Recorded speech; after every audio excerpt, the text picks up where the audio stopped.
sponsors. Not always talking about them, though, with others. It's why people in agriculture have some of the highest suicide rates in the country. There are people pushing, though, for us to have these open conversations about what's going on the farm. Susan Springer Judd heads up the Iowa County Suicide Prevention Coalition, and Dale Meyer is with St. Peter's Lutheran Church in Loganville. We thank both of you for coming in this morning.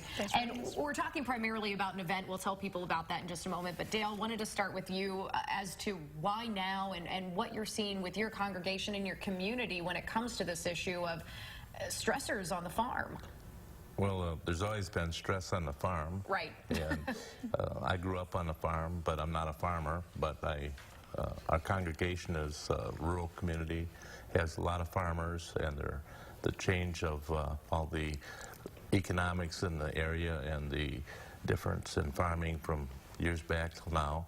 And we had a suicide in our church, and we felt that there was something that could be talked about that should be brought out. And that's why we're having this forum.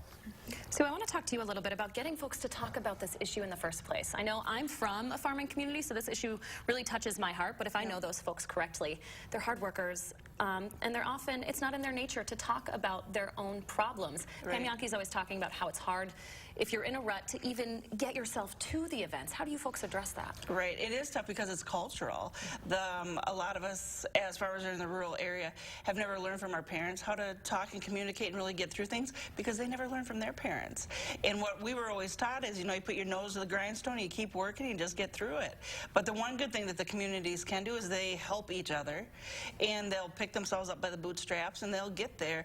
The problem is really showing them that they need to be there, and they need to educate themselves. So I think the more people like Dale are out there in these communities that can have QPR trainings, which is question, persuade, refer, have these forums where people to come in and speak and present and have the community educate themselves, I think it'll improve. But it's just the stigma that you're weak if you speak about it, and you're not. It's actually a tough thing to do, so you're actually stronger. And those trainings that you're talking about, you guys are doing them out in Dodgeville once a month right now? We're starting this year. We're going to do them once a month at the hospital and also at our Human Services building, and we have a schedule that we'll get out for that. And Dane County Safe Communities does them once a month in their church up here too. Dale, quickly before we get to the information about today's event, as a man of faith, how do you keep faith going for your crew when you have an event like this and these constant stressors out there?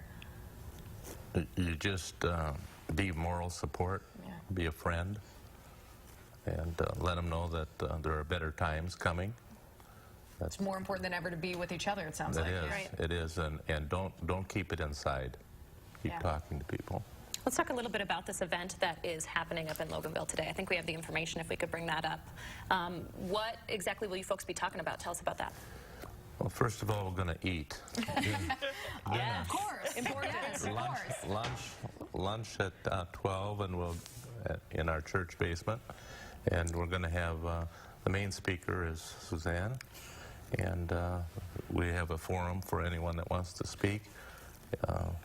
And we just need those open forums right now, more important than ever. Noon today, make sure to give Dale a call at the number in your screen there if you're planning on coming, just so they can have a head count. Or just show up. Or just show up. There you have it. All right, you heard it straight from the horse's mouth here. So I want to remind everyone, too, that there is help out there immediately if you need it. And we just always want to stress here that there's a Farmer Center hotline for all of you in agriculture out there that are dealing with these stressful situations. There are resources through them that they can point you toward.